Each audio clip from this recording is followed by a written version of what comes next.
Right, no intro skit today. Is that because every time I looked up pictures of Amberley Vale I had to get a taller desk? Maybe. Don't you judge me, goddammit! That being said, two things. Number one, Amberley Vale could get it. All of it. Period. Wait. Secondly, Ciaphas Cain, hero of the Imperium! Ciaphas Cain, hero of the Imperium! Salutations Rangers, General Bradley 101, back again with some more lore. And in today's video, boys and gals, we are taking a look at the one, the only, Ciaphas Cain, hero of the Imperium! Yep, the one, the only, the luckiest, unluckiest man in all of 40k. So as always, you know what to do, I love you, and let's get cracking on with who in the world of Warhammer 40k is the one, the only, Ciaphas Cain, hero of the Imperium.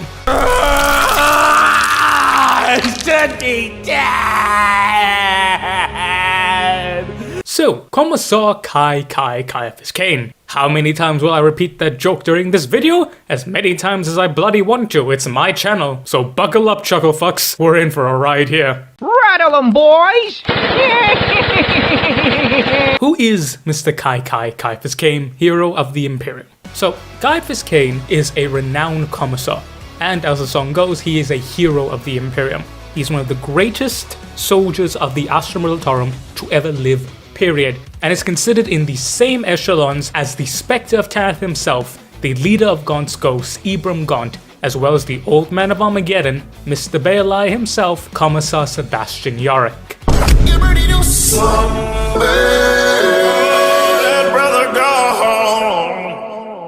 Yet for those of you who know Cain, this may seem a little bit odd. I believe this meme perfectly encapsulates it.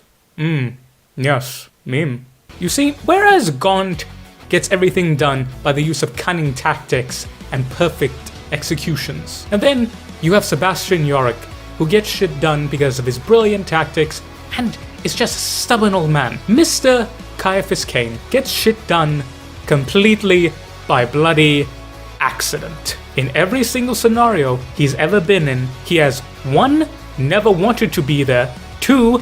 Actively trying to get away from that scenario, and 3. By some miracle of the God Emperor himself, or Tzeentch, or Kekarov, or all 3 of them combined during Pokken Night, he managed to succeed and absolutely trunch his opposition, regardless of who and what they were. This then compounds himself. As with the Imperium, if you're good at one thing, you're good at everything. So he keeps on sending on more dangerous and dangerous and dangerous missions, and he keeps on winning, which then further exacerbates the fact, which leads him to just hating his life. Or it doesn't.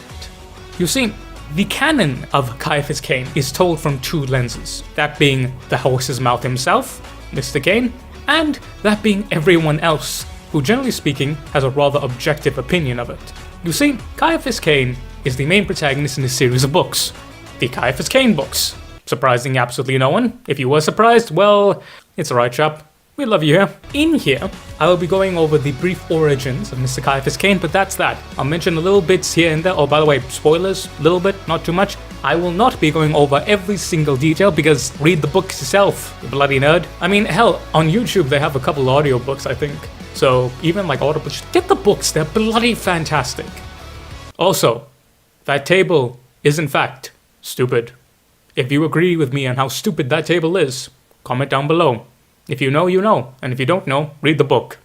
It's an Easter egg from the book, goddammit, that should be evident enough. First we'll go over Ciaphas Cain in regards to how he views himself, and then we'll mention how the other people view him, and then in the end we'll have a little bit of musings/ramblings.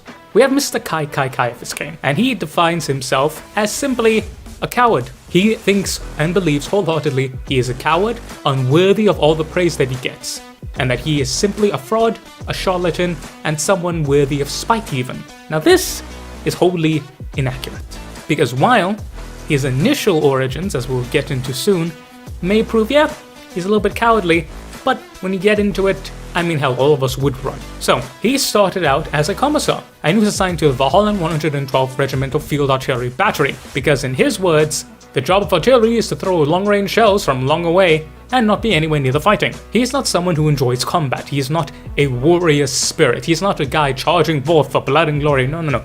He just wants to go home, have a cup of recaf, say hi to Jurgen, and then smash his GF into the next moon. Yeah, it's fair, we can all identify with that. But during this time, his unit was fighting off an orc incursion.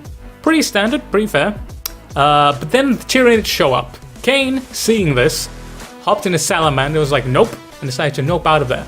And he nopes right into a hive tyrant leading a splinter fleet that is directly barreling towards his position in a flanking maneuver. Cain then hits the fucking sickiest Tokyo drift you've ever seen and drifts the fuck out of there, screaming on the top of his lungs to every single heavy duty artillery piece and pop gun in the world to lay down fire, grid square. And it does indeed do that. And lo and behold, when you have an entire regiment of artillery opening up on something, even a Swarmlord will go down. And Cain is then hailed as a hero, for he went on a daring scouting mission to find out where the enemy was, and inadvertently discovered a horde, and then led them into a massive kill zone of artillery, saving everyone, and just being an absolute awesome dude. And no one doubted him at all, except for his commanding officer, who is like, huh, that's a little sus, bud. Cain, well, he went with it, because in the Imperium, running away is punishable by death, and he, as previously established, does not want to die. So, he was then declared a hero of the Imperium. But as we established earlier, with the Imperium, the better you are at one thing, the better you are at everything. So they kept on deploying him to the worst of the worst engagements, and that just made life even more filling. And these include, but are not limited to, being assigned to a Space Marine task force to clear a Death Hulk, clearing out a Tomb World, fighting several Dark Eldar, clearing a Chaos controlled planet of Sanguine, yes, the Blood World, inhabited by guess what? Chaos worshippers. Of who? Khorne. Why? Blood. And including being the head of a campaign to reclaim an entire system. Why do they put a Commissar at the head of a campaign? He's the hero of the Imperium. If anyone can do it, he can. And not to mention, the funniest shit, he was recalled during the 13th Black Crusade to join the fight and lead forces. So, I want you to understand this just a wee bit. Just a wee bit. This is the greatest battle the Imperium has ever faced since the Heresy. Where you have entire Titan legions, literal armies of Skitarii maniples, Imperial Guard regiments that blot out the sun with their transport ships, entire Space Marine chapters, whole orders of Sisters of Battle, so many Tempestician regiments, regiments of Inquisitors, and everything bloody possible.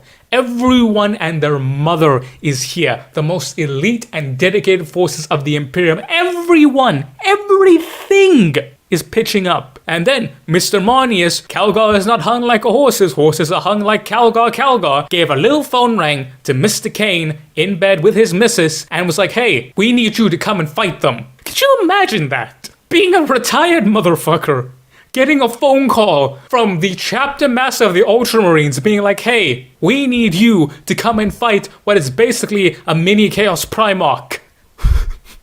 I don't know what do I say here? Why? I don't get it. I don't understand. Oh my god, if you don't like the Cain books, you have something wrong with you. That is fucking funny as shit. Oh my god. Poor Cain. Poor Cain. But you may be asking, why on earth would that happen? That seems a little stupid. But you understand, Cain is bloody mental. As I said, he is the luckiest, unluckiest man. Because he finds himself in combat with an orc war boss. And then manages to kill an orc war boss. He then finds himself alone with a few PDF survivors and an entire slave planet. He then rallies the slave planet, which became known as the March of Liberation, to overthrow even more orcs. He then finds himself stuck in a random planet, and then lo and behold, the Nids show up, and then he somehow manages to slay the Nids. He finds himself surrounded by Eldar, and by some random bullshit, the Eldar end up dying, because he accidentally tripped on something. Actually canon. He has slain Orc Warlords, he's slain Eldar, Exocs, he's even slain Chaos Space Marines, multiple Chaos Space Marines. Now you listen to me, motherfucker.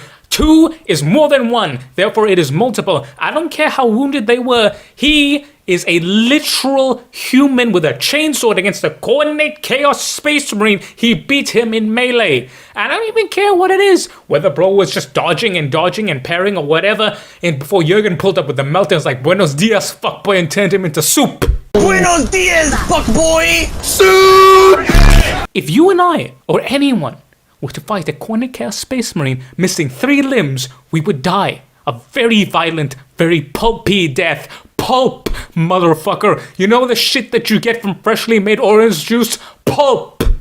That would be us. Cain is in fact not pulp. He's busy pulping Amberley Vale. Am I mentioning a lot of how many times he gets to smash her? Yes, look at her. Look, I'm not the blonde bombshell type of guy, but she is pulling that shit off, my guy. Like, look at this. Look. Alright? And besides, unlike most characters in 40k that are usually hot, she's actually a nice person, and a good person. Granted, she's still an Inquisitor, so she can do a little bit of crazy shit, but you can go to bed at night being friends with her and be perfectly fine. Or more better, sleep with her. I would, you would, we all would. She's a nice person, Cain does. Cain is winning in life, but he's also losing because he is the luckiest, unluckiest man. Is this random tangent making any bit of sense? No, but I find it funny. Like and subscribe, please, and thank you. Anyway, random tangent aside, I forgot where I was. Anyway, we see that Cain has time and time again, through absolutely no fault of his own, been thrust into positions that are more fitting to a fucking Space Marine chapter master than a Commissar God. But the funny thing is that you think Cain would become a jaded, dejected piece of shit through all this. But no, one of the things that sets him apart from other Commissars is that he actually loves his men. Surprising, I know. You see, Commissars normally are pieces of shit who normally go missing through mysterious acts like accidentally falling upon your bayonet 17 times, because they're usually arrogant pieces of shit who think that they're God's greatest gift to humanity and slowly find themselves getting turned into mincemeat. Cain is not like that. He is a normal dude, and while he says that he's a pretty shit Commissar, quite the contrary, because everyone loves him. A perfect example of this is his own regiment. Oh yeah, by the way, side note, so eventually he was so good at being a Commissar, he then got transferred to being part of the Commissar Command, which then involved him going on all those shenanigans previously established, and he was like, right, I require transfer from a desk job to an active combat regiment, because that's less dangerous. The Imperium is weird, Cain is unlucky, life happens. Moving on, his own personal regiment, that being the Valhallan 597th, which is a hybrid combination of 2 units. The Valhallan 296th Assault Regiment and the Valhallan 301st Garrison Regiment. The first was an all-male assault regiment, the second was an all-female garrison regiment. So they got combined together because both of them were mauled to absolute hell and back. So they hated each other, like really hate each other. So much so that it culminated in a fight which a few guardsmen died. Normally, how a Commissar would solve this was to load a bolt pistol and continue clicking until said bolt pistol was empty. Smile to everyone and be like, right, I hope you learned your lesson. Cain, on the other hand, was not a psychotic mass murderer, so he, instead, imposed strict discipline parameters. However, Hiram the Carrot was supposed to go with the stick, and the stick was not supposed to be a 40mm gyrojet self-imploding, fin-stabilized, diamantium-tipped discarding saber round, aka a bolt pistol. And he fostered a sense of unity among them by redesignating him the 597th, which was a combination of their 2 unit regiments combined together. This not only reinforced where they're from, but honored both of their previous units. And he was such a good person to them, and treated them so well, that they decided to be better for him. So much so, that the Valhallan 597th till this day is renowned as one of the most disciplined formations in all of the Valhallan Iceborne regiments. So much so, that the only disciplinary issues that are ever found in the Valhallan regiment till this day are the fact that female members sometimes end up getting pregnant and lovers' quarrels. That's it. That's literally it. The biggest problem that the regiment has is because they fuck. I mean, it's the Imperium, nothing else to do there. In addition to this, the upper echelon command liked him. Everyone loved him because he's just a good guy. And so Cain then led the 597th on several different escapades, including fighting off the Tau, as well as Gene Stealers, and Gene Stealers who happen to be with the Tau. Also, funny note, it turns out that as the Tau were dipping, there turns out to be a Gene Stealer on the ship, and Cain's just like, nah, fuck 'em, you arrogant pricks. It's nice, it's very Imperium, fuck the Xenos. Cain's stories continue in the books. Again, go and read the books, but how do they end? Well, we don't really know, because apparently Cain has died multiple times, yet he's actually alive. And that concurrently, he's supposedly dead, but the Astra Militarum decrees that he's alive.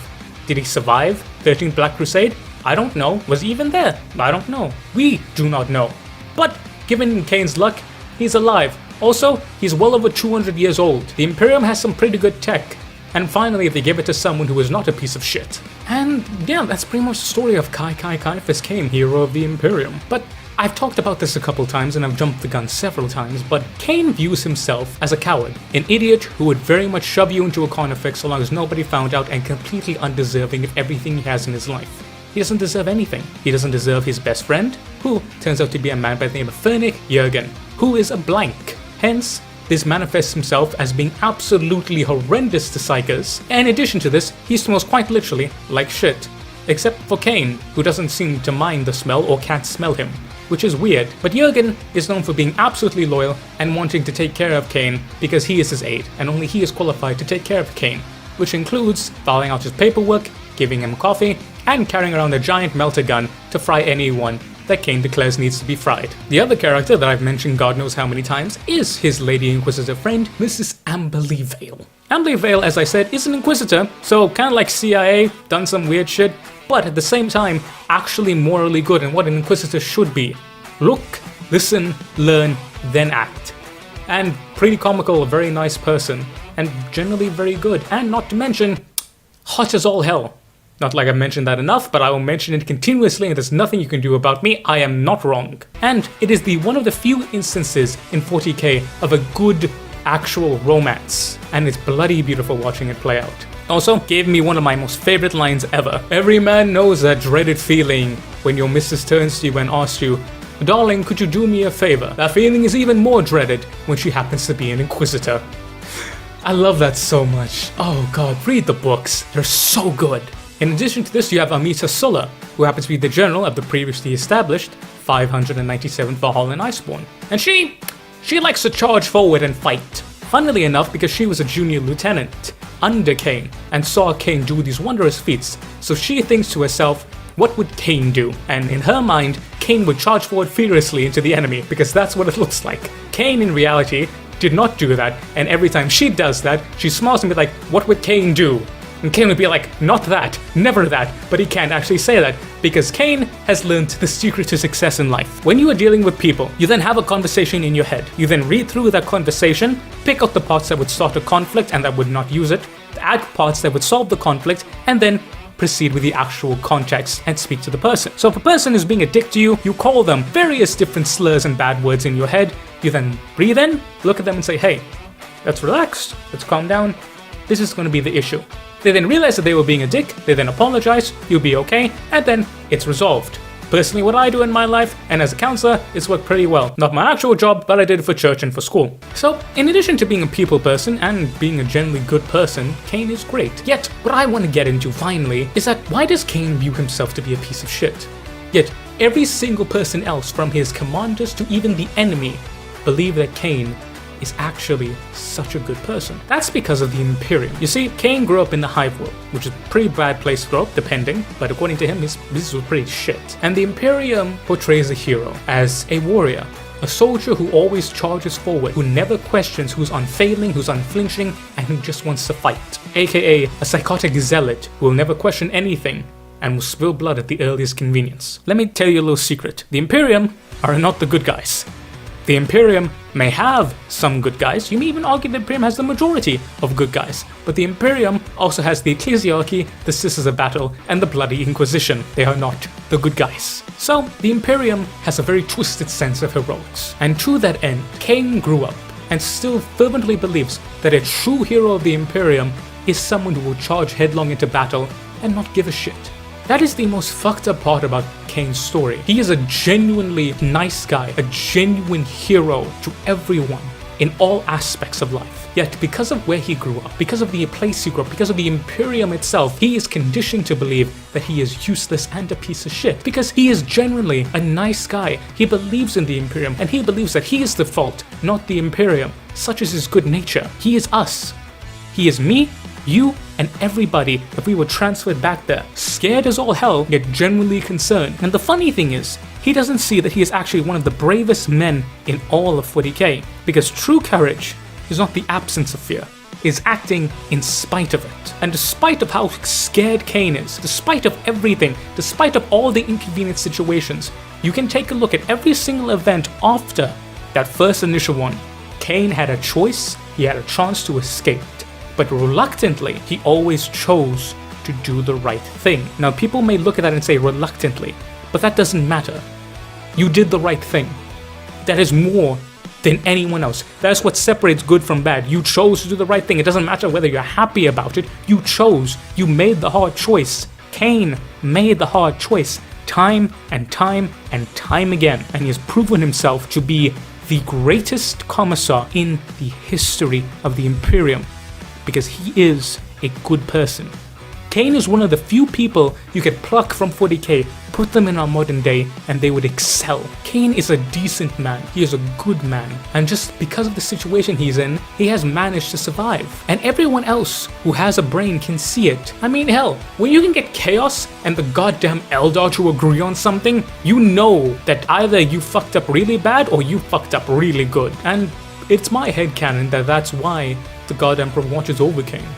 Because, you know, he sees him. He sees Cain as what the Imperium should be. A good, honest man. And unironically, you cannot argue with me, Cain is a good guy. 100%. He is a good man. And he is a hero. So it's my headcanon that the Emperor just gives him wins. Because Cain winning will never end badly. Because he's Cain. He's great. And you look at the life that he lives. He is a soldier, a veteran, who is loved by everyone, who has accomplished so much, who has a literal best friend who would die for him, and a wife who loves him dearly. He has everything you could ever want. He has the best possible life in 40k. Because at the end of the day, Ciaphas Cain, hero of the Imperium, is a good man. And he is a hero. He deserves everything he has. Despite what he may say, despite what he may believe, he is what the Imperium needs. If every single commissar was like Cain, the Imperium would be a far better place. The humility of the man goes even more so that he comments in his memoirs that whenever he personally led the 597th, they fought with a ferocious passion that he was completely surprised and always wondered why. Ambley Vale, who narrates his memoirs by the way, side note, the books are written in Cain's point of view, but they're narrated by Ambley Vale, so she adds in touches here and there. It's really adorable. But then she then says it's because Cain was leading them. Because Cain, even though he's supposedly a coward and scared of everything, led from the front, always. Cain is a good man. He has imposter syndrome, which a lot of us have, Lord knows I do. As well as being raised in the Imperium, he doesn't know what to think or what to feel. Cain is a good man, and his story is of a normal dude trying to make it through 40k, and with actual talent and actual training and being good at his bloody job, incredibly humble, and the blessing of the God Emperor, he time and time and time again has managed to overcome and overachieve everything. It is the rare instance in Warhammer 40k of there being a good guy, of the good guy winning unequivocally, and a happy ending. Maybe that's why everyone loves it, because it's a happy ending and those are so foreign in 40k. But whatever you take away from this, know that Mr. Ciaphas Cain, hero of the Imperium, is a good man. And that if you think that you're slacking in one area or another, or you're like, hey, I'm not doing too good, or I am in fact the imposter, sus among us, just know that, hey, if you are the only one saying that, that generally means that you're the problem. And that goes both ways. And finally, I want to leave you with something, one of my favorite moments in all of the Ciaphas Cain books. Aside from anything to do with Cain and Vale, because I'm a sucker for romance and that's so adorable, oh my god. So Ciaphas Cain was in the webway. He then meets up with the Eldar as well as his Mrs. Ambley Vale. They then proceed to fight a princess of Slaanesh. How do we know it's a princess? Because it canonically states it is in fact a princess, and because that Slaaneshi is wetter than the Indian rivers during monsoon season whenever she sees Cain. Literally. That, like, no murder, but murder after probably, but the whole purpose of this demon's escapades is to bone Cain. Literally. So, what does Cain do? Cain decides that he's not about that demussy, and demonettes are in fact not sexy. So he calls up Cain to drop the Cain on Cain. And rarely, one of the most rarest things in all of 40k. Actually, I believe that it's because of Cain's luck that this happened, because otherwise the Avatar of Cain would never get a W. An Avatar of Cain is launched from space, and literally Titanfall lands on the bloody demon princess, squishing her flat, and then proceeds to clear the entire demonic host. Look, there are two things I love about the Eldar. Number one, thighs. Number 2, Cain. Cain is badass. And that is quality. So, that has been the story of Ciaphas Cain, Hero of the Imperium. This is the best book series in 40k. Why do I say that? Because it has a happy ending. It has comedy, it has romance, it has combat, it has great, it is wonderful, and it's a happy ending. Because let's face it, 40k is great, but it sucks. I wouldn't want to be in 40k, neither would you. This is the one case where I would be. So, read it up, it's great, it's brilliant, and bloody amazing. Big thank you for watching this video. Make sure to check all the links down below. Check out my boys Dutch and Tom, Imperial Silver to Dominus Prime, and the Gaming Storyteller. Go and sub to both of them. We are getting Mr. Dominus Prime to 1,000 subs before the year ends. If you are not subbed to him, go and sub. This is an order. Like, comment, share, subscribe, all that wonderful YouTube stuff. But yes, look forward to December though, because we're having a lot of shit during December. But ladies and gentlemen, I have been General Bradley 101. You've been beautiful, awesome, and amazing people. Thank you all so very much for watching. Make sure to stay loyal out there, boys and gals, and I'll catch y'all next time. Also, drop me your favorite Commissar Cain moment in the comments. I want to know. Y'all know mine, anything to do with Cain and Vale, and that Cain moment. Cain on Cain, bloody quality. Anyway, take care out there. I'll see you soon. God bless. Love y'all. Dismiss, Rangers.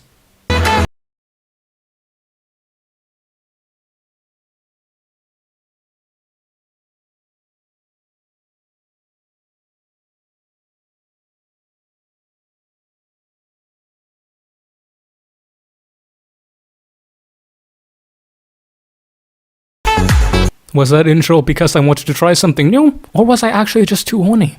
You will never know.